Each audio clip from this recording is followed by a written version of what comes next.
The scent of white lilies couldn't quite mask the lingering aroma of fried chicken, stewed collard greens, and buttery yeast rolls drifting up from the church basement. It was the food Elias had built his life on, the recipes they had perfected together, and now it was the food being served at his repast.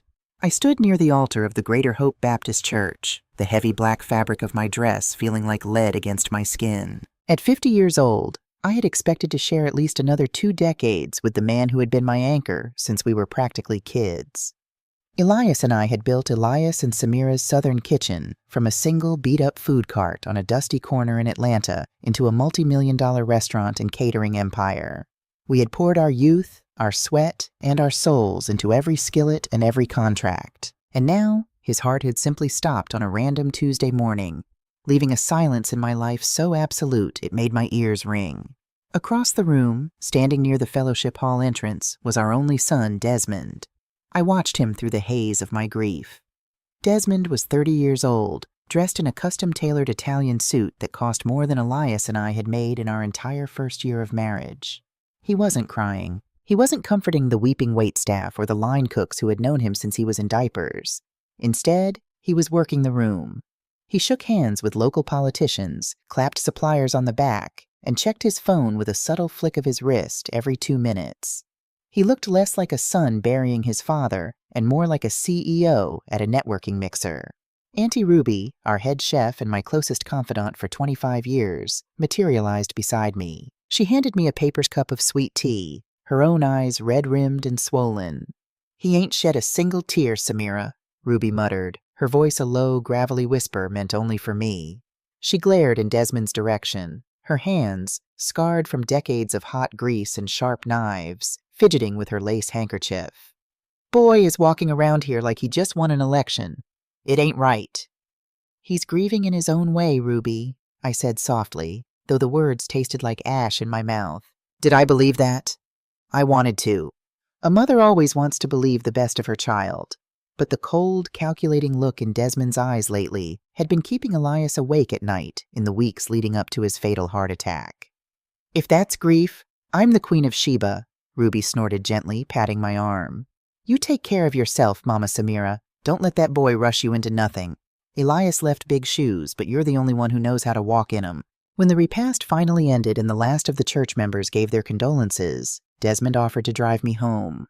I declined, choosing instead to ride in the quiet solitude of the town car Harrison, our longtime family lawyer, had arranged. I needed the silence. I needed to breathe without the suffocating scent of expensive cologne that Desmond seemed to bathe in lately. Returning to the large, empty house we had built in Buckhead was the hardest thing I had ever done. The walls were covered in photographs of our journey. A Polaroid of Elias and me covered in flour, laughing in our first tiny commercial kitchen. A framed newspaper clipping from when our catering service won the state award. A picture of Desmond graduating from business school, Elias beaming with a pride so fierce it practically radiated from the frame. I walked into the kitchen, running my fingers over the pristine marble countertops. Elias had insisted on them. "You deserve the best, baby," he had said. "No more scrubbing cheap Formica." I sank into the chair at the head of the dining table, and finally, alone in the quiet dark of the house, I let the tears come. I wept for my husband, for the future we were supposed to have, and for the terrifying, gnawing suspicion in my gut that the worst was yet to come. 3 days later, that suspicion walked right through my front door. I was in Elias's home office, carefully packing away some of his personal books, when I heard the heavy thud of the front door closing. Desmond hadn't knocked. He still had his key, of course, but the sheer volume of his entrance felt like an invasion. "Mom? You in here?" Desmond's voice echoed down the hallway. "In the study," I called back, smoothing my hands over my slacks.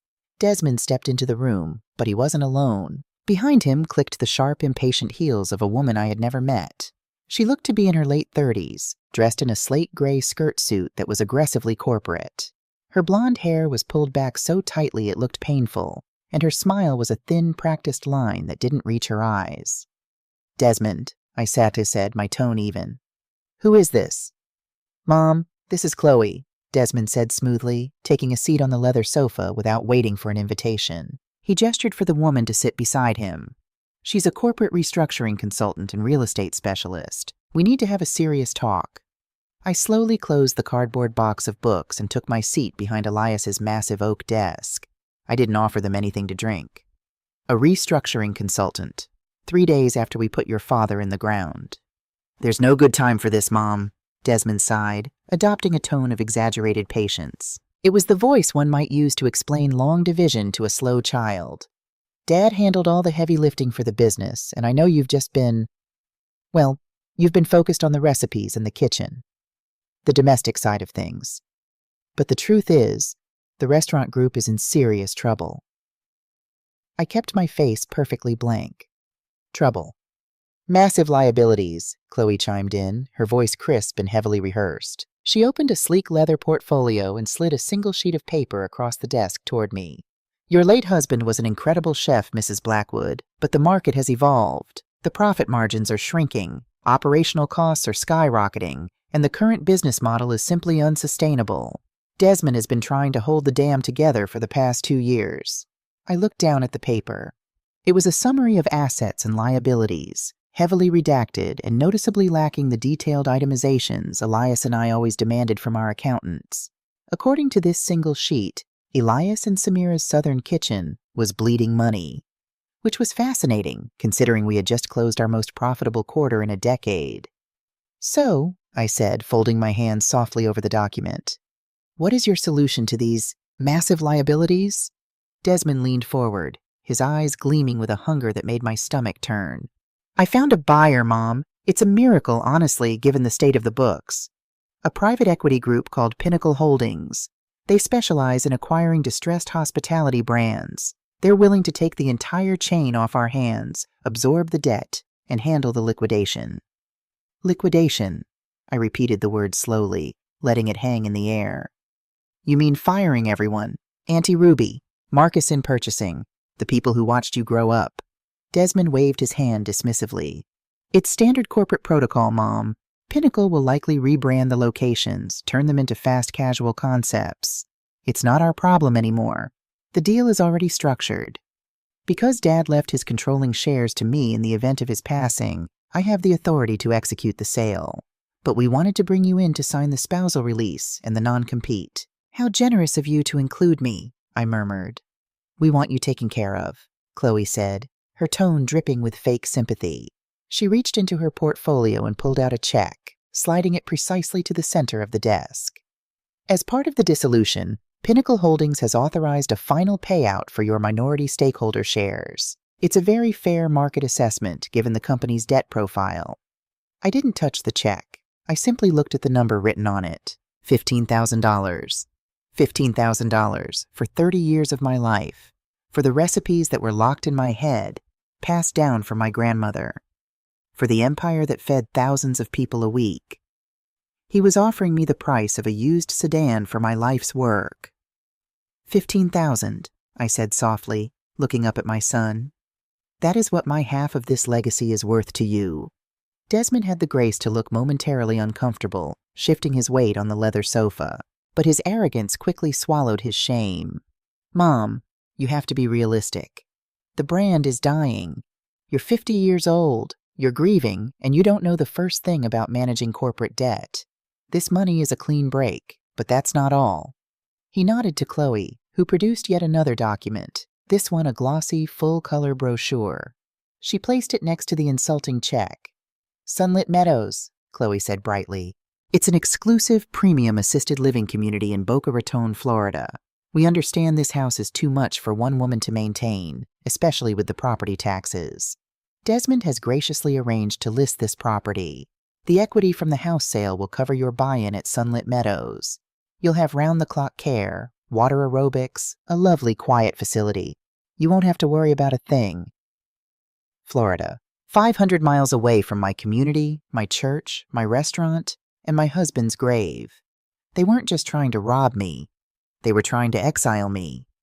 They wanted to pack me away in a sunny waiting room for the dead so they wouldn't have to look at the living reminder of their theft. I looked at Desmond, really looked at him. I searched the contours of his face for the little boy who used to stand on a milk crate in our food truck, dusting powdered sugar onto beignets. I searched for the teenager who used to fall asleep at the dining table doing his homework while Elias and I balanced the ledgers. He was gone.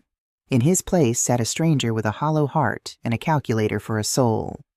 "You want to sell the restaurants to Pinnacle Holdings," I summarized, my voice dropping to a calm, steady register that used to make the rowdiest line cooks stand at attention. "You want to fire the staff, you want to sell my home, and you want to send me to Florida. It's the best thing for everyone, Mom," Desmond said, flashing a practiced, brilliant smile. "It lets you rest. You've worked hard enough." "I see." I reached out and picked up the spousal release form, briefly scanning the dense legal jargon. "And when is the final signing with this Pinnacle Holdings?" "Tomorrow morning, 10 a.m. at the downtown corporate office," Desmond said, barely concealing his excitement. "You don't even need to be there. Just sign these releases now. Chloe will notarize them, and I'll handle the executives tomorrow. I am a co-founder of this company, Desmond. If I am signing away my life's work, I will at least afford myself the dignity of looking the buyers in the eye." I stacked the papers neatly and pulled them toward my side of the desk. "I will review these tonight with my own eyes. I will see you at the downtown office at 10 a.m. tomorrow." Desmond's jaw tightened. "Mom, there's no need for you to drag yourself down there." "I said," I interrupted, my voice cracking through the room like a whip, "I will be there at 10. You can show yourselves out." Chloe looked like she wanted to argue, but something in my posture made her reconsider. She hastily packed her portfolio. Desmond stood up, brushing an invisible speck of dust from his lapel. "Fine. 10 a.m. Don't be late, Mom. These people don't like to be kept waiting." Without another word, my son turned his back on me and walked out of the house Elias had built for us. I listened to the front door click shut. I listened to the sound of his sports car roaring out of the driveway. I sat in the silence for a long, quiet minute. I didn't cry. I had no tears left for the boy who had just tried to bury me alive. Slowly, I stood up from the desk. I walked over to the large Persian rug resting in the center of the study and rolled it back, revealing the rich mahogany floorboards.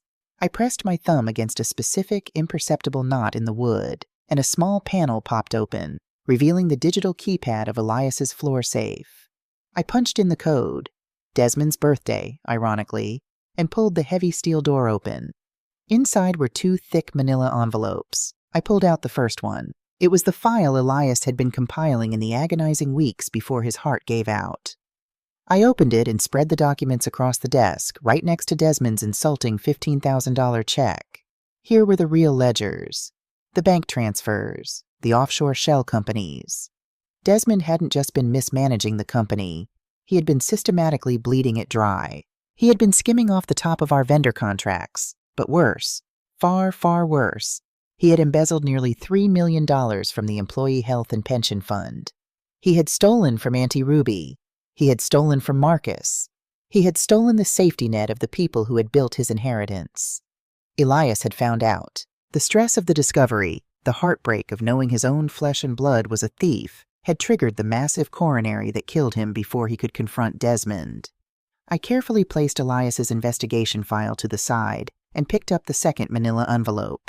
When Elias had first confessed his suspicions to me, weeping in our bed late at night, we had made a contingency plan. We knew Desmond was looking for a buyer to liquidate the assets and cover his tracks, so we gave him one. I pulled the crisp embossed incorporation papers from the envelope. Pinnacle Holdings, LLC, sole proprietor and chief executive officer, Samira Josephine Washington. Washington was my grandmother's maiden name, the woman who had taught me how to season a cast iron skillet and how to survive in a world that didn't want to see me win. Desmond, in his arrogance and his rush to cash out, hadn't done a background check on the private equity group that had so miraculously offered to buy his failing company. He only saw the massive influx of cash they were promising.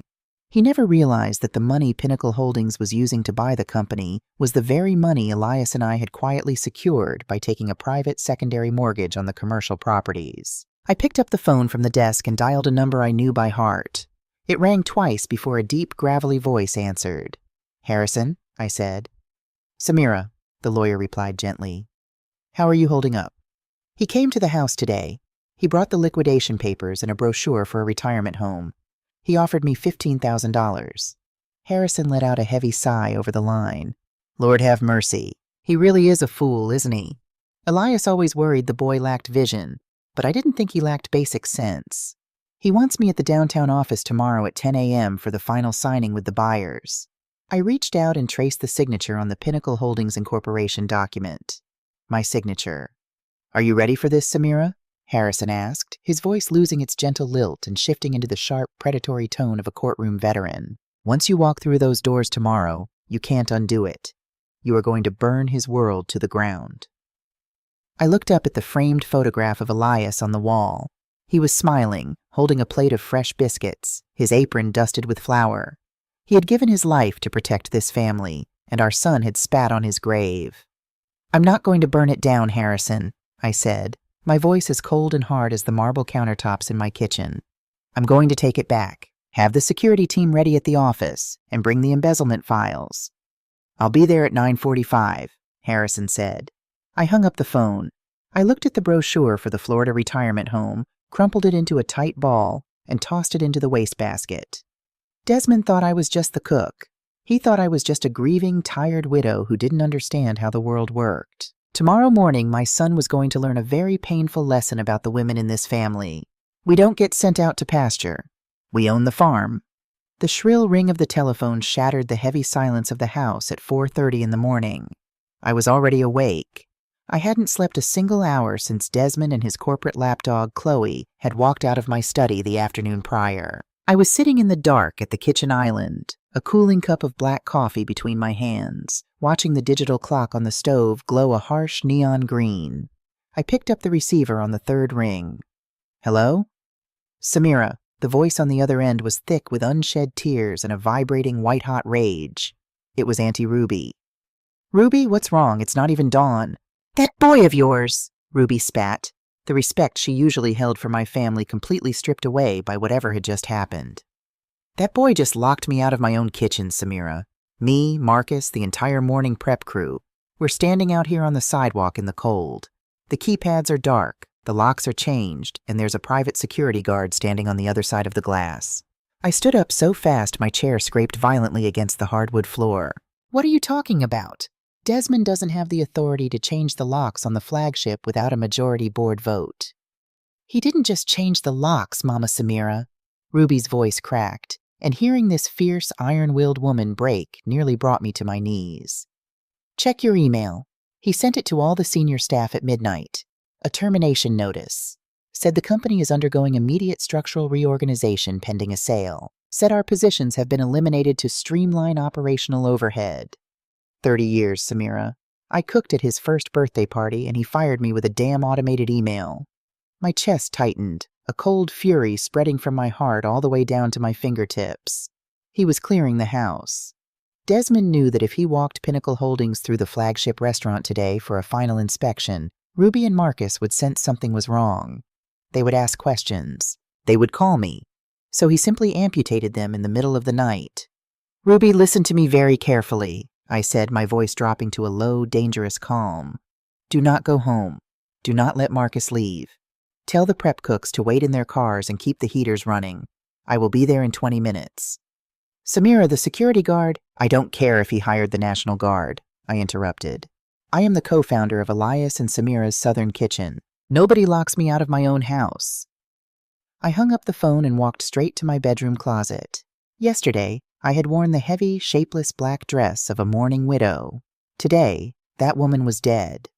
I reached into the back of the closet and pulled out a tailored, deep plum pantsuit. It was the color of bruised plums, sharp and unforgiving, and it was the suit Elias always told me made me look like a 4-star general. I pinned my hair back tightly, clasped my grandmother's pearl earrings onto my earlobes, and grabbed my keys. The drive from Buckhead to the Midtown flagship location was a blur of empty streets and amber streetlights. This restaurant was the beating heart of our empire. It wasn't just a brick-and-mortar building, it was a sanctuary. For decades, it had been a place where the community gathered after Sunday service, where families celebrated graduations over plates of our signature smothered pork chops, and where Elias had mentored dozens of young men who needed a second chance at life. When I pulled my car into the employee lot, the sun was just beginning to bruise the horizon purple and gold. Ruby, Marcus, and 4 other prep cooks were huddled under the glowing neon sign that bore my name. Ruby stepped forward as I got out of the car. She was clutching her leather knife roll to her chest like a newborn baby. "He's in there, Samira." She pointed to the glass double doors. Sure enough, a burly private security guard in a cheap suit was standing just inside the foyer, his arms crossed. I didn't break my stride.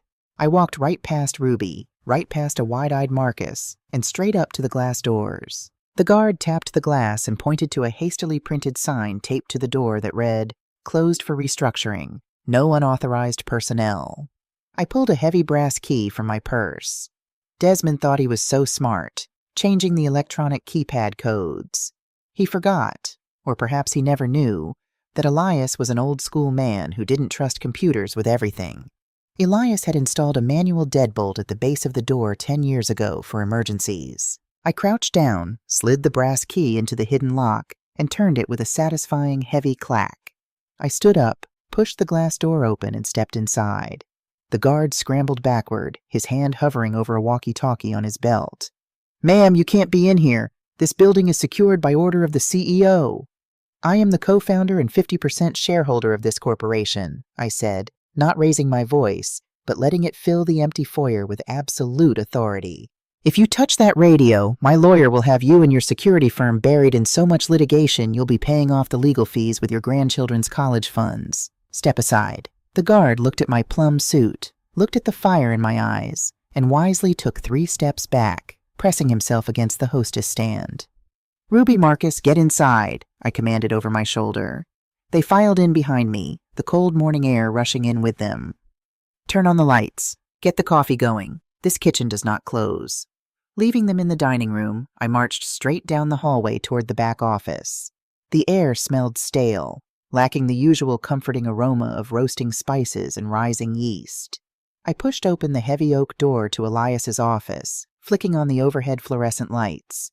The room had been ransacked. Filing cabinet drawers were left hanging open, papers spilling onto the cheap industrial carpet. The desktop computer had been unplugged and removed entirely. But that wasn't what made the breath catch in my throat. In the corner of the room stood the vintage heavy-iron Mosler safe. The door was swung wide open. I rushed to it, dropping to my knees. I ignored the empty cash boxes and the missing payroll ledgers. I reached all the way to the back, feeling for the false bottom Elias and I had installed years ago. It was empty. "No," I whispered, the sound tearing out of my chest. "No, no, no." The family grimoire was gone. It wasn't a formal book. It was a thick, weathered leather binder bursting with yellowed, grease-stained notebook paper, index cards, and napkins. It contained every single original recipe my grandmother had brought with her when she migrated from Louisiana. The exact ratio of buttermilk to flour for the biscuits. The secret blend of 13 spices for the fried chicken dredge. The slow-cooked peach cobbler filling that took 3 days to perfect. Those recipes were the soul of the business. They were a piece of African-American history, a legacy of survival, of women who made magic out of scraps and rations to feed their families. Elias and I had guarded that book with our lives. It was the only tangible thing I had left of my grandmother, and Desmond had stolen it in the dead of night. "Samira?" I jumped, turning to see Harrison standing in the doorway. He was dressed in a sharp navy suit, carrying a thick leather briefcase. He took one look at me on my knees in front of the empty safe, and his expression darkened. "He took the book, Harrison," I said, my voice shaking with a rage so profound it made my vision blur. "He didn't just fire the staff. He took the recipes." Harrison walked into the room, gently offering me his hand and helping me to my feet. He set his briefcase on Elias's desk and clicked the latches open. "I was afraid of this," Harrison said grimly. He pulled out a freshly printed dossier and laid it flat on the desk. "When you called me yesterday and told me about his plan to sell to Pinnacle Holdings, something didn't sit right with me. I had a buddy down at the U.S. Patent and Trademark Office do a little quiet digging last night." I stepped up to the desk, looking down at the paperwork. The header read, "Articles of Organization, Limited Liability Company. 2 days ago," Harrison explained, tapping a manicured finger on the date stamp. "Desmond registered a new LLC in the state of Delaware. It's called Southern Heritage Flavors, LLC. He is listed as the sole proprietor." I stared at the name, my mind racing to connect the dots. Why would he start a new company right before selling the restaurant chain? "Turn to the second page," Harrison instructed quietly. I flipped the page. It was a massive intellectual property filing. Desmond had submitted copyright and trademark applications for every single recipe, sauce, and spice blend on our menu. He hadn't filed them under the restaurant's name. He had filed them under his new private LLC. The sheer audacity of the betrayal hit me like a physical blow. I had to grip the edge of the desk to steady myself. "Do you see what he's doing, Samira?" Harrison asked softly. "He's gutting the house," I whispered. "He's selling the brick-and-mortar buildings and the brand name to Pinnacle Holdings today to get the massive cash payout. But he's keeping the intellectual property for himself. Once the sale goes through, he'll own the rights to the food. He plans to either license the recipes back to the new buyers at an extortionate rate, or worse, he's going to mass-produce my grandmother's legacy for supermarket shelves under his own company." "Leaving Pinnacle Holdings with empty restaurants and a useless menu," Harrison confirmed. "He thinks he's outsmarting a billion-dollar private equity firm. He thinks he's going to double-dip and walk away a king." Desmond wasn't just arrogant. He was dangerously delusional. He was treating our family's generational wealth, our culture, our history, the very blood and sweat of the people out in the dining room, like a monopoly board. He had reduced my grandmother's survival to a line item on a Delaware LLC filing. "What time is it?" I asked, my voice terrifyingly calm. Harrison checked his gold wristwatch. 8:15. "The meeting with Pinnacle Holdings is at 10, I said, straightening my jacket and brushing a speck of dust from my lapel. I looked up at Harrison, and whatever grief had been left in my eyes was gone, replaced by absolute, unforgiving resolve. He thinks he's walking into a room full of corporate suits today. He thinks he's going to hand over the keys to a hollowed-out empire, pocket millions, and walk away with my family's soul in his briefcase. He doesn't know you are the CEO of Pinnacle Holdings." Harrison smiled, a sharp, predatory grin that reminded me why Elias had hired him 30 years ago. "He doesn't know he's selling the company to his own mother." "No, he doesn't." I picked up the intellectual property filings and slid them carefully into my purse alongside the Pinnacle Holdings Incorporation documents. "Harrison, I want you to draft up a confession of IP theft and embezzlement. Have it ready for him to sign. Today, my son is going to learn that the consequences of greed don't come in an envelope. They come in a reckoning." I walked out of the office and back into the dining room. The overhead lights were fully on now. Ruby and Marcus had gone into the kitchen, and the comforting, familiar smell of brewing chicory coffee was beginning to fill the air. I pushed through the swinging kitchen doors. The stainless steel prep tables were gleaming. Ruby was standing by the industrial stove, a cup of coffee in her hand, looking lost in a space she had commanded for 3 decades. "Ruby," I called out. She turned to look at me. "I need you to listen to me. Desmond is trying to sell this company at 10 o'clock this morning. He thinks you are fired. He thinks I am packing my bags for a retirement home in Florida." Ruby narrowed her eyes, setting her coffee mug down. "And what exactly are you doing, Samira?" "I am going downtown to that glass tower," I said, walking over and placing my hand over hers. Her skin was rough, calloused from years of loyalty to my family. "And I am going to buy my damn restaurant back. You keep this kitchen warm, Auntie Ruby, because when I am done with that boy today, he is going to need a place to scrub pots." I didn't wait to see her reaction. I turned on my heel, pushed through the double doors, and walked out into the crisp Atlanta morning. Harrison was waiting by the town car, holding the back door open for me. As I slid into the leather back seat, I looked at the reflection of my face in the tinted window. I was 50 years old. I was a widow. But I was also the daughter of survivors, the architect of an empire, and a mother who was about to discipline her child in front of the entire corporate world. "Take us downtown, Harrison," I said, staring straight ahead. "It's time to go to work." The drive into downtown Atlanta felt like crossing the border into a foreign country. Behind me lay the neighborhoods I knew, the brick churches, the sprawling oak trees, the communities where Elias and I had served our first plates of smothered pork chops. Ahead of me rose a fortress of steel and mirrored glass, a sterile monument to a kind of wealth that didn't care about the people who earned it.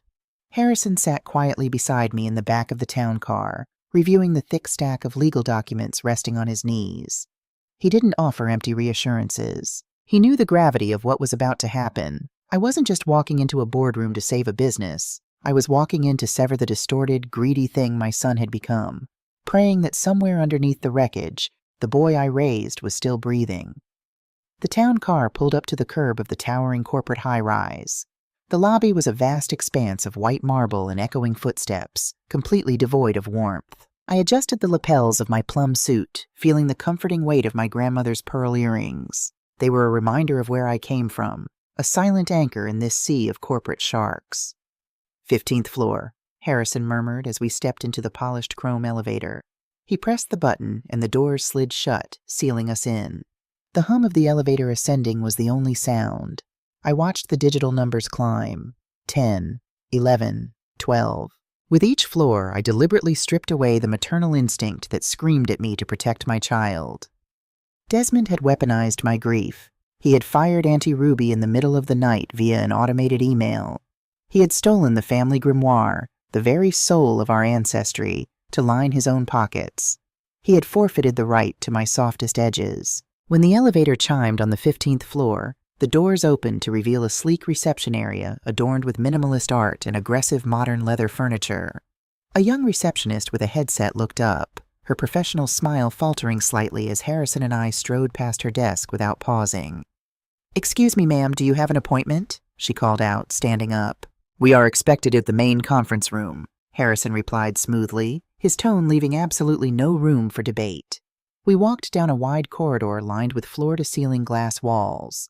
At the very end of the hall was the executive boardroom. Through the glass, I could see them. Desmond was standing at the head of a massive polished mahogany table, his suit jacket unbuttoned, laughing as he leaned casually against the high-backed leather chair. Chloe stood next to him, tapping away on a tablet, a smug smile playing on her lips. 3 other men in expensive suits, likely Desmond's personal attorneys and the brokers facilitating this sham of a sale, were seated around the table, reviewing the final liquidation contracts. On a side table, a silver bucket sweated with condensation, holding a bottle of vintage champagne waiting to be popped. They were celebrating. They were already celebrating the death of my family's legacy. I pushed the heavy glass door open. It didn't make a sound, but the shift in the air pressure was enough to make Desmond turn around. The laughter died in his throat. His smile vanished, replaced instantly by a tight, patronizing mask of irritation. He checked his heavy gold watch, letting out a heavy sigh that was meant to make me feel small. "Mom," Desmond said, his voice carrying the distinct tone of a busy man being interrupted by a nuisance. "You're 45 minutes early. The representatives from Pinnacle Holdings aren't scheduled to arrive until 10 sharp. I told you you didn't need to be here for the preliminary rundown. You just need to sign the spousal release when they get here." Chloe didn't even bother looking up from her tablet. "Mrs. Blackwood, there's a waiting area by the reception desk. We can have an assistant bring you some sparkling water while we prep the final term sheets." I didn't stop walking. I moved past the brokers, who were suddenly shifting uncomfortably in their seats, and walked straight toward the head of the table. Desmond frowned, instinctively moving to block the large leather chair, the chairman's seat. I stopped inches from him. I didn't raise my voice. I didn't have to. "Move," I said. Desmond blinked, genuinely startled by the cold, flat command in my voice. For a split second, the polished CEO vanished, and he was just a boy who knew he had crossed a line. He stepped aside. I sat down slowly, deliberately, in the seat at the head of the table. I placed my leather handbag on the polished mahogany and folded my hands over it. Harrison took the seat immediately to my right, silently clicking open the brass latches of his briefcase. "Mom, what are you doing?" Desmond asked, his voice tightening. He dragged a chair from the side and sat down, leaning in close, keeping his voice low so the other men wouldn't hear. "You're embarrassing yourself. These are heavy hitters coming in today. Pinnacle Holdings is a billion-dollar equity firm. You can't just sit there and play matriarch. Let me handle the business." "I am handling the business, Desmond," I replied, my gaze fixed firmly on his face. "In fact, let's talk about the business. You're selling the entirety of Elias and Samira's Southern Kitchen today, correct?" "Yes," Desmond hissed, glancing nervously at the brokers. "We went over this yesterday. The brand is a liability." "And the terms of this sale?" I asked casually, watching Harrison pull a stack of thick folders from his briefcase. "You are selling the brick-and-mortar locations, assuming Pinnacle will liquidate the staff and rebrand the buildings. Is that right?" "Standard corporate restructuring," Chloe chimed in, finally looking up, her tone defensive. "It's the only way to save the core assets from bankruptcy." "I see." I leaned back in the chair. "And what about the intellectual property? the recipes, the spice blends, the menu that my husband and I spent 30 years building. Desmond's face went incredibly still. A subtle, almost imperceptible twitch pulled at the corner of his left eye. He swallowed hard. The intellectual property is complex. It wasn't formally trademarked under the primary corporate umbrella. It's being handled separately. Separately, I repeated, tasting the lie on my tongue. You mean it's being handled by a newly formed Delaware LLC called Southern Heritage Flavors? The silence that fell over the boardroom was absolute and deafening. You could have heard a pin drop on the thick carpet. Chloe froze, her fingers hovering over her tablet. The three brokers exchanged sharp, alarmed glances. Desmond's complexion turned the color of old ash. He stared at me, his mouth slightly open, the arrogance completely wiped from his features. "I don't know what you're talking about," he managed to say, though his voice lacked any real conviction. I nodded to Harrison. With a practiced, lethal efficiency, Harrison slid a manila folder across the polished table to Desmond, and then tossed identical copies to Chloe and the brokers. "Let me help your memory, Desmond," I said, my voice rising just enough to command every corner of the room. 2 days ago, you registered a private LLC. Last night, you submitted copyright and trademark applications for every single recipe in our kitchen. You intend to sell the physical restaurants to Pinnacle Holdings today, while secretly retaining the rights to the food. You plan to gut the company, fire the people who built it, take the buyer's cash, and walk away with the soul of my family. "Wait a minute," one of the brokers interrupted, his face flushed with panic. "Desmond, you told us the IP was included in the Pinnacle sale. If you're withholding the trademarks, this entire deal is fraudulent. Pinnacle's legal team will tear us to shreds." "Shut up," Desmond snapped at the broker, standing up abruptly, his chair scraping loudly against the floor. He turned his panicked eyes back to me. "Mom, you don't understand corporate finance. Dad was drowning in debt. I was trying to save our legacy. If I didn't secure the IP, the bank would have taken it all." "Do not speak of your father to me," I said, the words cutting through the air like a serrated knife. I stood up, mirroring his posture, but where he was shaking with panic, I was entirely still. Elias was not drowning in debt. Elias was drowning in the realization that his only son is a thief. Desmond flinched as if I had struck him. "I never stole anything." "Harrison," I commanded softly. Harrison slid a second, much thicker folder across the table directly in front of Desmond. It landed with a heavy, damning thud. $3 million, Desmond, I said, watching his eyes dart frantically to the folder. $3 million systematically embezzled from the Employee Health and Pension Fund over the last 24 months. Diverted into offshore shell companies to cover your catastrophic personal losses in the commodities market. Your father found out. He spent his last weeks on this earth compiling that file, agonizing over how to stop you. The stress of your betrayal stopped his heart. Desmond stumbled backward, his legs hitting the edge of the table. He looked at the file as if it were a coiled rattlesnake. No, that's a lie. Dad didn't. He couldn't have. He did, I said, my voice breaking just a fraction, the grief briefly overwhelming the rage before I forced it back down. And while I was picking out the casket for the man who gave you everything, you were plotting to fire Auntie Ruby and steal my grandmother's recipe book. Chloe slammed her tablet down. "This is absurd. I am not party to embezzlement. I was hired for a standard liquidation. Desmond, you lied to me." "Sit down, Chloe," Harrison barked, pointing a finger at her. "You are an accessory to attempted corporate fraud. If you walk out that door, my next call is to the state licensing board." Chloe sank back into her chair, her face pale, suddenly realizing she was trapped in a burning building. Desmond was hyperventilating, his hands gripping the edge of the mahogany table. "Mom, please, you have to listen to me. We can fix this. We just need the Pinnacle sale to go through. Once Pinnacle buys the restaurants and covers the liabilities, I can quietly refund the pension account. Nobody has to know. If the buyers walk in here and find out about the missing funds, the deal is dead. We'll lose everything. Please, Mom, when the CEO of Pinnacle gets here." "The CEO of Pinnacle Holdings is already here, Desmond," I said quietly. Desmond stopped breathing. He stared at me, his brow furrowed in utter, desperate confusion. "What?" I reached into my handbag, pulled out the crisp, embossed incorporation document, and laid it gently on top of the embezzlement file. "Read it," I instructed. Desmond reached out with a trembling hand. He pulled the paper toward him. I watched his eyes track across the page. I watched the exact moment his brain processed the words. Sole Proprietor and Chief Executive Officer, Samira Josephine Washington. The document slipped from his fingers, fluttering to the table. He looked up at me, his eyes wide, completely hollowed out by the sheer magnitude of his own foolishness. Washington, he whispered. Great-grandma's name. Elias and I took out a secondary commercial mortgage against the properties 6 months ago when he first suspected your theft, I explained, my voice steady and unrelenting. We established Pinnacle Holdings. We had our representatives approach you with an offer to buy the company you were so desperate to sell. We used our own money to bait the trap because we knew you were too arrogant to look past the dollar signs. You didn't do your due diligence, Desmond. You never bothered to ask who was sitting across the chessboard. You set me up, Desmond gasped, a tear of pure humiliation finally spilling over his eyelashes. My own mother set me up. I caught you, I corrected fiercely, slamming my hand down on the table. The sudden crack made everyone in the room jump. You tried to send me to a retirement home in Florida while you sold the blood and sweat of our people.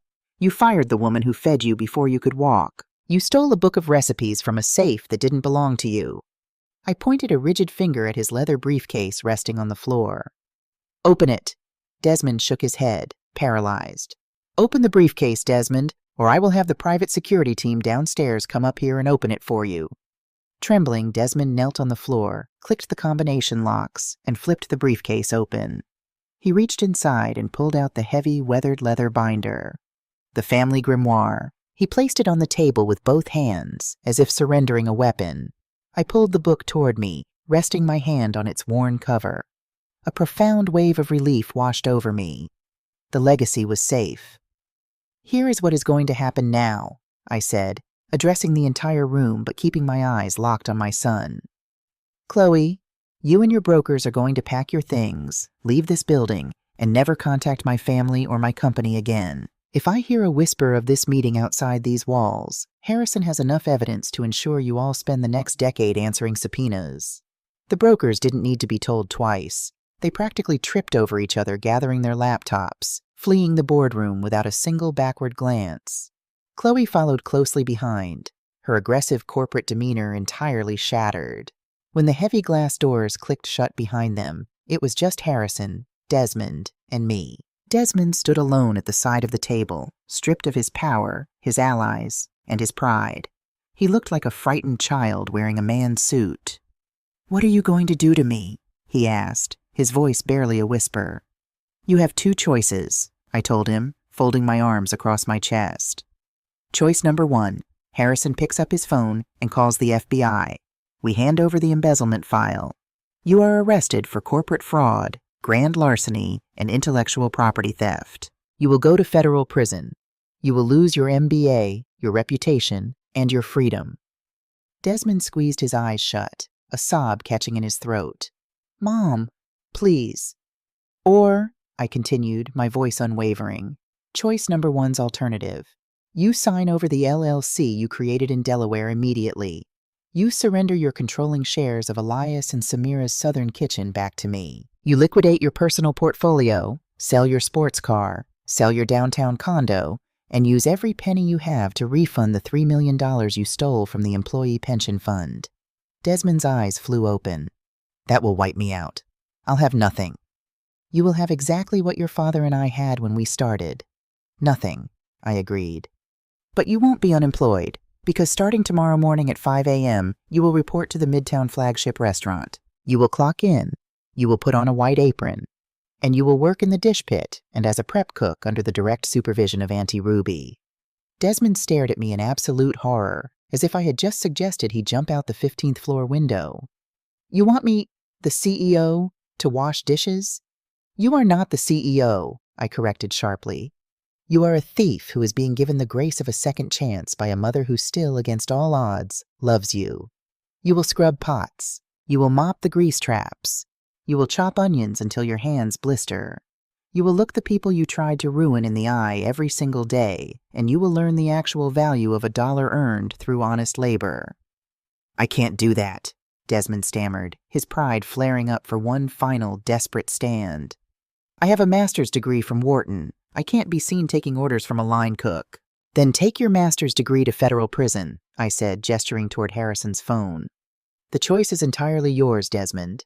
Prison uniform or an apron, you have 60 seconds to decide." The silence in the boardroom was suffocating. I watched my son wage a war inside his own mind. I saw the arrogance fighting against the terrifying reality of a jail cell. I saw the humiliation settling into his bones. He looked at the empty champagne bucket, at the signed incorporation papers, and finally, at the weathered leather cover of his great-grandmother's recipe book. Slowly, the fight drained out of him. His shoulders slumped, his chest caving inward as the weight of his defeat crushed his ego into dust. He reached into his breast pocket, pulled out a silver pen, and looked at Harrison. "Where do I sign?" Desmond whispered. Harrison silently slid the IP transfer documents and the share surrender forms across the table. Desmond bent over the mahogany wood, his hand shaking violently as he signed his name over and over again, legally dismantling the empire he had tried to steal, and signing his life over to the kitchen he had so deeply despised. I didn't smile. There was no joy in this victory, only the grueling, necessary work of survival. When he finished signing the last page, Desmond dropped the pen. He didn't look at me. He simply turned and walked toward the boardroom doors, his footsteps slow and heavy. "Desmond," I called out just before he reached the glass. He stopped, his back to me. "The prep shift starts at 5 a.m. sharp," I told him, my voice echoing in the large, empty room. "If you are 1 minute late, Auntie Ruby has my full authorization to lock the doors on you."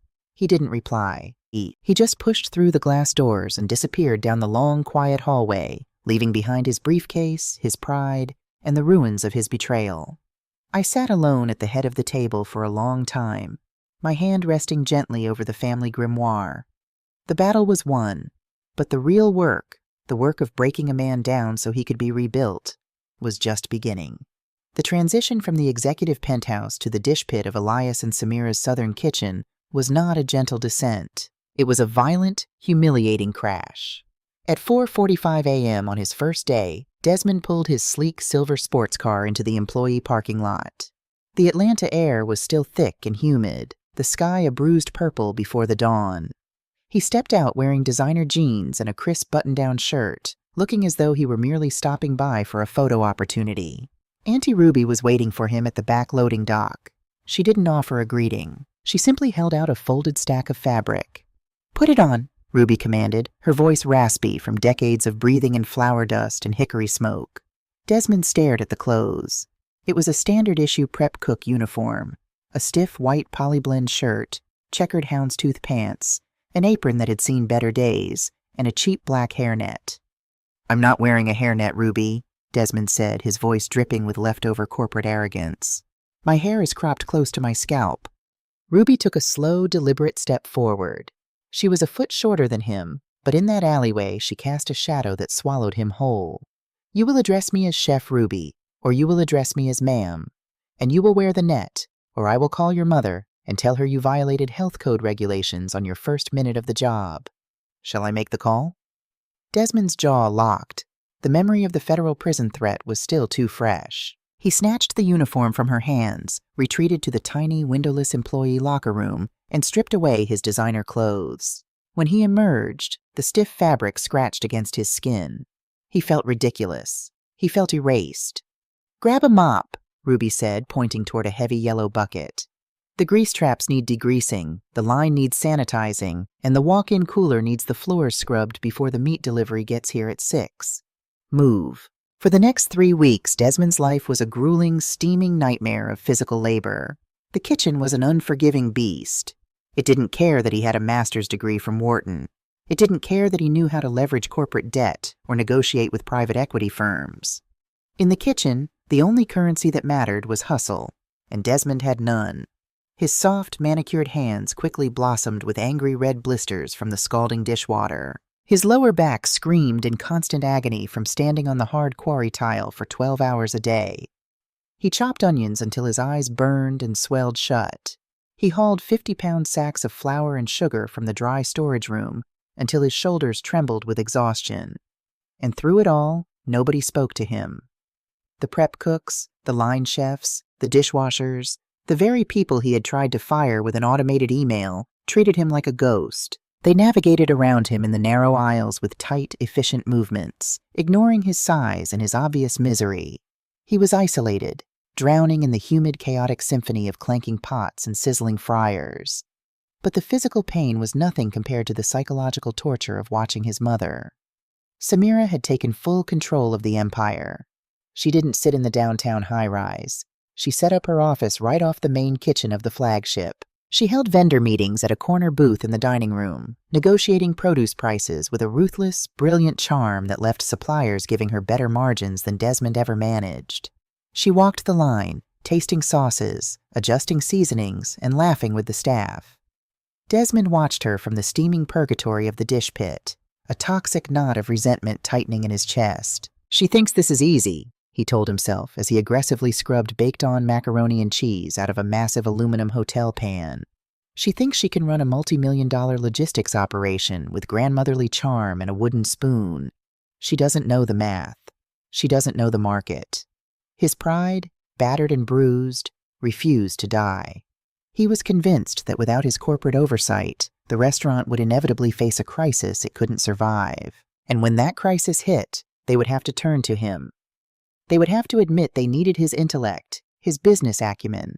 He just needed to prove it to them. The opportunity presented itself during his 4th week on the line.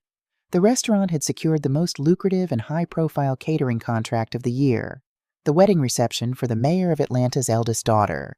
It was a massive undertaking. 500 plates, a custom menu featuring delicate lump crab cakes, buttermilk fried quail, and a massive towering red velvet confection. The stakes were astronomical. The mayor's guest list included state senators, celebrities, and the most influential food critics in the South. A flawless execution would cement Elias and Samira's legacy for another decade. A failure would be a public relations catastrophe. The night before the main prep day, the kitchen was humming with anxious energy. Thousands of dollars of premium, highly perishable inventory had just been loaded into the massive walk-in cooler. Freshly caught Gulf shrimp, organic poultry, and crates of fragile dairy creams. At 11 p.m., the staff finally finished the initial prep and began to filter out the back door, exhausted but ready for the 4 a.m. call time. Desmond was the last one left, tasked with taking the final load of trash to the dumpster. As he walked back inside, the kitchen was entirely silent, save for the low, powerful hum of the commercial walk-in cooler's compressor unit. Desmond stopped in the hallway. He looked at the heavy, stainless steel door of the cooler. Then he looked up at the digital thermostat mounted on the wall. It glowed a steady, safe 34 degrees. A dark, venomous thought crept into his mind. They think they don't need me. They think hustle and heart are enough to run a business. But if this inventory spoils, if the mayor's wedding is a disaster, Mom will panic. She'll face a breach of contract lawsuit she won't know how to navigate. She'll have to come to me to negotiate the settlement. She'll realize she needs a CEO, not a cook. His hands trembling slightly, Desmond walked over to the main electrical breaker panel, discreetly tucked behind a dry storage rack. He popped the metal door open. He knew exactly which switch controlled the secondary condenser for the walk-in. If he flipped it, the main fan would keep blowing, making it sound like it was working, but the cooling coils would slowly shut down. By morning, the temperature inside that box would be hovering around 55 degrees. The seafood would be ruined. The dairy would sour. The wedding would be destroyed. He hesitated for only a fraction of a second. Then he flipped the breaker. The low hum of the cooler stuttered, then smoothed out into a slightly quieter pitch. Desmond closed the panel box, his heart hammering against his ribs. He grabbed his coat and walked out the back door, leaving his family's legacy to rot in the dark. Desmond barely slept that night. When he arrived at the restaurant at 4 a.m., he was vibrating with a sickening mixture of guilt and anticipation. He braced himself for the screaming, the panic, the inevitable moment when his mother would pull him aside and beg for his corporate crisis management skills. He walked through the back doors and into the kitchen. It was absolute chaos, but not the kind he expected. There was no screaming. There was no panic. Instead, the kitchen was a mobilized war zone of hyper-focused energy. Auntie Ruby was standing by the stainless steel prep tables, her face grim, barking orders like a battlefield commander. 4 massive insulated coolers the size of bathtubs had been dragged into the center of the room. 2 young prep cooks were furiously hacking away at giant blocks of commercial ice, packing the crushed ice around the crates of Gulf shrimp and poultry. Desmond froze in the doorway, his eyes darting to the digital thermostat on the walk-in cooler. It was flashing a bright, angry red. 58 degrees. "Desmond!" Samira's voice cracked through the kitchen, sharp and clear. He snapped his head toward her. His mother was not wearing her business suit. She had her hair tied up in a bandana, wearing a flour-dusted apron over a simple cotton dress. She didn't look defeated. She looked magnificent. "The compressor failed sometime in the night," Samira said, not missing a beat as she rapidly whisked a massive bowl of buttermilk and eggs. The seafood and poultry were in the danger zone for barely an hour before Marcus caught it on the remote temperature monitor Elias installed on his phone last year. "The food is safe, but we have no refrigeration, and 500 people to feed by sundown." Desmond swallowed hard, his throat dry. "Mom, the liability, the contract. We can't safely execute a menu of this scale without a commercial cooler. We need to call the mayor's people, invoke the force majeure clause in the contract, and cancel. I can handle the legal fallout." Samira stopped whisking. She looked at Desmond, her eyes narrowing, piercing right through his corporate jargon. "Cancel?" she repeated, the word dripping with disdain. "Elias and Samira's Southern Kitchen has never canceled a contract in 30 years. We do not break our promises, and we certainly do not let our community down because a machine stopped working." She turned away from him and raised her voice to the entire kitchen. "Listen up. My grandmother cooked for 100 field hands every Sunday in the dead heat of a Louisiana summer with nothing but an icebox and a wood stove. We have gas burners, we have ice, and we have each other. We are going to fire up the outdoor hickory smokers for the poultry. We are going to prep the seafood on ice beds. We are doing this old school. Nobody stops moving until this food is on those delivery trucks. Do you hear me?" "Yes, chef," the entire kitchen roared in unison. "Desmond," Ruby snapped, pointing a thick finger at him. "Get your apron on. I need you hauling ice from the gas station down the street. Run, boy." For the next 10 hours, Desmond witnessed something his business textbooks had never taught him. He witnessed the unbreakable spirit of human resilience. He watched his mother and Ruby operate with a synchronized brilliance that bordered on telepathy. When the ovens grew too crowded, they adapted the recipes on the fly, utilizing the massive outdoor smokers to perfectly roast the quail. When the dairy for the red velvet cake threatened to warm, they whipped the frosting by hand over bowls of crushed ice, their biceps straining, laughing through the sheer physical agony of it. Desmond ran. He hauled hundreds of pounds of ice. He scrubbed the prep stations with bleach every 20 minutes to maintain absolute sanitation. He dragged bags of hickory wood. His uniform was soaked in sweat, his hands raw and bleeding, his lungs burning. But every time he thought about stopping, he looked at his mother. At 50 years old, she was outworking everyone in the room, her face glowing with sweat and undeniable power. By 3 p.m., the final catering truck was loaded. The food was perfect. The temperature logs were pristine. They had pulled off a miracle. The kitchen staff collapsed. People were sitting on overturned milk crates, leaning against the stainless steel walls, drinking ice water in exhausted silence. Desmond leaned against the deep sink in the dish pit, his entire body trembling with fatigue. He looked at the flashing red light of the broken walk-in cooler. The sabotage. His sabotage. It hadn't broken them. It had only proven how entirely useless he was, and how unbreakable they were. "You think you're pretty smart, don't you?" Desmond jumped. Auntie Ruby was standing at the edge of the dish pit. The kitchen was mostly empty now, the staff taking a hard-earned break before the cleanup began. Ruby held a clipboard in her hand, but her eyes were locked onto Desmond with a terrifying intensity. "I don't know what you mean," Desmond deflected, wiping his sweaty forehead with the back of his bruised hand. Ruby walked over to the electrical panel hidden behind the dry storage rack. She opened the metal door and tapped the breaker switch. "Electrician came an hour ago while you were hauling ice. Said the main unit is fine. Said somebody intentionally flipped the secondary condenser breaker. Somebody who knows exactly where the hidden panel is." Desmond's blood ran cold. The floor seemed to tilt beneath his feet. Ruby walked slowly back toward him, stopping until she was inches from his face. The smell of hickory smoke and pure, unfiltered disappointment radiated from her. "You tried to ruin us," Ruby whispered, her voice shaking with an anger so deep it rattled Desmond's bones. "You tried to poison the food. You tried to destroy your mother's reputation, just so you could swoop in and play the hero in a tailored suit. You are a small, arrogant, pathetic little boy." "I was trying to show her that she needs me," Desmond suddenly snapped, his exhaustion stripping away his filters. "She's running this place on emotion and old recipes. That doesn't survive in the modern corporate world. I was trying to save the brand." Smack. The sound of the wet, heavy rag hitting the stainless steel sink echoed like a gunshot. Ruby had slammed it down, her eyes blazing with hellfire. "The brand?" She spat the word like a curse. "You think this is a brand? Let me tell you about your precious brand, Desmond." She stepped even closer, backing him against the metal sink. 28 years ago, Ruby said, her voice dropping to a fierce, trembling register.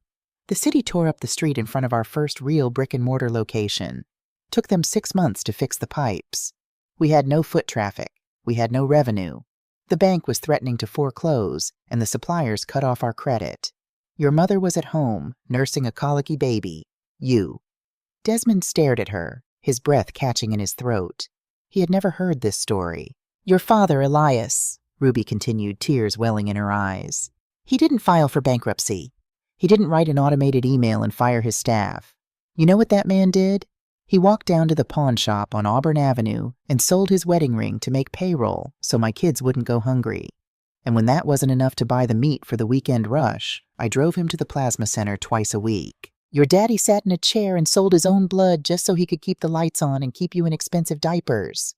Desmond felt a physical blow strike his chest. The air left his lungs. "He sold his blood, Desmond," Ruby cried, a single tear cutting a path through the flour dust on her cheek. "He gave pieces of his own body to build this place, to protect these people. He worked his hands until the joints locked up, just so you could have those soft, manicured hands. Just so you could go to your fancy business school and learn how to steal from the people who bled for you." She reached out and violently yanked the lapel of Desmond's cheap, sweat-soaked uniform. "You don't know the first thing about this business," Ruby whispered, her voice breaking. "You know numbers. We know survival. You are not fit to wear his name." Ruby let go of him, turned her back, and walked out of the dish pit, leaving him entirely alone. Desmond stood frozen against the sink. The roar of the kitchen was gone, replaced by a deafening, ringing silence in his ears. He looked down at his hands, red, blistered, aching. He sold his blood. The words echoed in his mind, shattering the final, fragile glass walls of his ego. All the justifications, the corporate jargon, the arrogance, it all dissolved into dust. He saw himself for exactly what he was. He hadn't been acting like a CEO. He had been acting like a parasite, feeding off a tree planted in the blood and sweat of a man he didn't even truly know. Desmond's knees buckled. He slid down the stainless steel wall, hitting the wet quarry tile of the floor. He pulled his knees to his chest, buried his face in his raw, blistered hands, and for the first time since his father died, Desmond Blackwood wept. He wept not for his lost millions or his ruined reputation, but for the devastating, crushing realization of the legacy he had nearly destroyed. The real work of redemption hadn't started when he put on the apron. It started right now, on the wet floor of the dish pit, in the shattered pieces of his own pride. The breakdown in the dish pit was the end of the corporate shark, but it was the painful, quiet birth of a son. Over the next 4 months, Desmond transformed. The change wasn't loud or boastful. It happened in the quiet moments before the sun came up. It happened when he started arriving at 3:30 a.m. to prep the smokers without being asked. It happened when his blistered hands finally hardened into thick, permanent calluses. He stopped talking about profit margins and started asking Auntie Ruby about flavor profiles. He learned how to tell when a brisket was perfectly tender just by the way the meat yielded to the touch. At 65 years old, I had thought my days of raising a child were long behind me. But watching Desmond piece his soul back together among the stainless steel prep tables, I realized that mothering never truly stops. By early June, the kitchen was operating like a well-oiled machine, and Desmond had earned a quiet, grudging respect from the staff. They didn't call him boss, but they no longer treated him like a ghost. Then, 3 days before the Juneteenth Jubilee, the bottom fell out. The Juneteenth Jubilee was the largest community event in Atlanta. Elias and I had catered it for 20 years. It was a celebration of freedom, of resilience, and of African American heritage. We were contracted to serve 5,000 plates over a single weekend.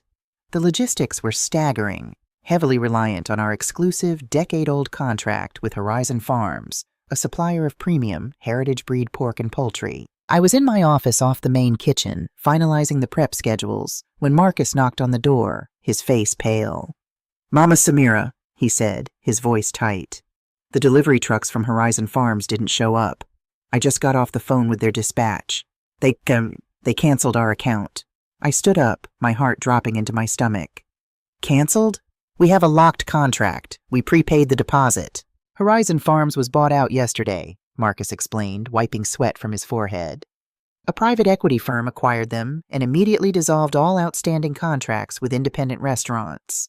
They're diverting the entire supply chain to their own fast casual chains." "Which equity firm?" I demanded, though a sickening intuition already had its grip on me. "Pinnacle Holdings," Marcus said. The room spun. Pinnacle Holdings. The same ruthless corporate entity Desmond had almost sold us to. This wasn't just a business acquisition. This was retaliation. They were furious about being outmaneuvered in the boardroom months ago, and now they were using their massive capital to choke us out. Without that meat, there was no Juneteenth Jubilee. To buy retail would bankrupt us, and the quality would be an insult to the community. I walked out into the kitchen. The staff had heard the news. The buzzing energy of the room had flatlined. Ruby looked at me, her eyes heavy with defeat. "Samira, we can't feed 5,000 people with side dishes. It's over." I leaned against the stainless steel counter, feeling the full weight of my 65 years pressing down on my shoulders. For the first time since Elias died, I didn't know how to save us. "Let me see the contract." The voice came from the back of the kitchen. Desmond stepped forward, wiping his hands on a grease-stained towel. He was wearing his houndstooth pants and a faded white t-shirt, flour dusted across his brow. "Desmond, there's nothing to be done," I said wearily. "They have an army of corporate lawyers. They bought the farm. They own the supply." "I don't care if they own the dirt it was raised on," Desmond said, his eyes flashing with a sharp, dangerous intellect I hadn't seen since the boardroom. But this time the weapon wasn't pointed at me. It was pointed at the enemy. "Give me the original vendor agreement, Mom, right now." I went to the office and handed him the file. Desmond spread the documents out right there on the flour-dusted prep table. For 10 minutes, the kitchen was dead silent as he read, his eyes darting across the dense legal jargon, his finger tracing the fine print. Suddenly, he slammed his hand down on the metal table. "Got them." He pulled his cell phone from his pocket and dialed a number he knew by heart. He didn't walk to a quiet office. He stood right in the middle of the kitchen, surrounded by the staff, a wooden spoon resting near his elbow. "Yes, I want to speak to the head of acquisitions," Desmond barked into the phone, his voice dropping into a lethal, commanding baritone. "Tell him it's Desmond Blackwood. Oh, he knows who I am. Put him on." A pause. Desmond's eyes locked onto mine. "Hello, Richard," Desmond said smoothly. "I hear you bought Horizon Farms. Congratulations. I also hear you're trying to breach the Blackwood contract. I'm calling to give you 30 seconds to dispatch those trucks before I ruin your quarter." We could hear the tinny, arrogant laughter of the executive through the phone's speaker. Desmond didn't flinch. "Laugh all you want, but you clearly didn't read Section 4, Paragraph C of the original Horizon Vendor Agreement. It contains a successor and assigns clause bound by the Georgia Agricultural Heritage Act. Because our contract involves heritage breed livestock specifically cultivated for regional cultural events, you cannot dissolve the contract without a 90-day notice and a state-mediated hearing. If those trucks aren't at my loading dock in exactly 1 hour, my mother's attorney will file an emergency injunction claiming tortious interference and cultural discrimination. We will freeze your entire multi-million-dollar acquisition of Horizon Farms in federal court by 9 a.m. tomorrow. The tinny laughter on the other end stopped instantly. A long, heavy silence stretched across the line. "You're bluffing, Blackwood," the voice finally hissed. "You don't have the capital to fight us in federal court." "Try me," Desmond countered, his voice like cracking ice. "My family has been surviving in this city since before your firm existed. I will tie your legal team up in so much red tape your shareholders will demand your resignation by Friday. Dispatch the trucks." Desmond hung up the phone. He didn't gloat. He didn't look for applause. He simply picked up the grease-stained towel, wiped his hands, and turned to Auntie Ruby. "Chef Ruby," Desmond said quietly, "we're going to need more wood for the smokers. The meat will be here in 45 minutes. The kitchen erupted. Marcus shouted in triumph. The prep cooks banged wooden spoons against the metal pots, and Auntie Ruby let out a loud, joyous laugh, clapping Desmond hard on the shoulder. I stood paralyzed, watching my son. He had used the very teeth that had almost torn us apart to rip the throat out of our enemies. He had become the shield Elias always prayed he would be. The Juneteenth Jubilee was the most successful event in the history of Elias and Samira's Southern Kitchen. For 2 days, the smoke from our hickory pits filled the Atlanta sky. We fed politicians, we fed grandmothers, we fed children dancing to the brass bands. At the peak of the rush, I stood at the carving station, my arms aching but my heart full. Beside me stood Desmond. He was drenched in sweat, his apron stained with barbecue sauce and meat juices, moving with a fluid, rhythmic grace. We didn't need to speak. When I reached for a fresh knife, he already had it waiting. When he needed a pan swapped, I was there. We were a single, breathing entity. We were family. Late Sunday night, long after the crowds had gone and the flagship kitchen had been scrubbed clean, I found Desmond sitting alone in Elias's old office. He was looking at the framed photograph of his father. I walked in and sat in the chair across from him. I placed a set of keys on the desk. They were the keys to the downtown corporate office. "You saved us this weekend, Desmond," I said softly. "You used your education to protect this house.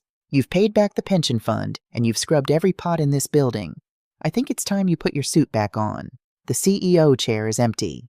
Desmond looked at the keys. He reached out and gently pushed them back across the desk toward me. "I don't want the suit, Mom," he said, his voice steady and calm. "And I don't want the downtown office. That glass tower isn't where the heart of this company beats. It beats out there, on the line."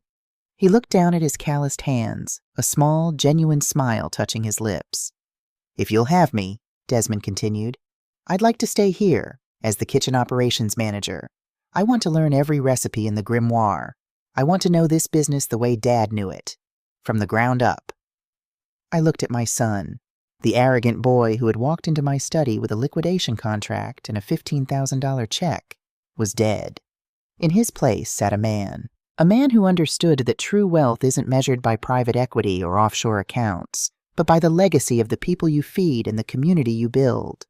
I reached across the desk and took his rough, scarred hand in mine. "Okay," I whispered, tears finally falling, hot and joyful, down my cheeks. "Okay, son. Tomorrow, we start with the peach cobbler."